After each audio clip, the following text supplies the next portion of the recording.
Do you want to maximize your flower shop's profits? Let me teach you how. Custom arrangements that are unique to your brand have the potential to make you a lot more money. This is because modern shoppers like to shop for something they haven't seen before.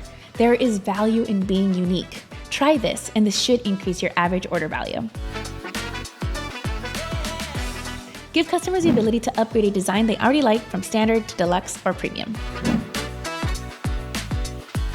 Give customers the ability to purchase more in their checkout process. By putting this all in one site, they're more than likely to spend more. You can include teddy bears, balloons, candles, whatever it is that you offer at your flower shop in addition to flowers.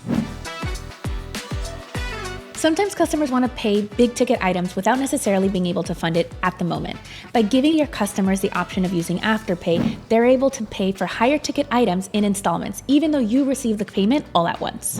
When we made the transition to BloomNation, we saw a huge increase in our online revenue. Reach out to one of our BloomNation experts so that they can help you do just the same.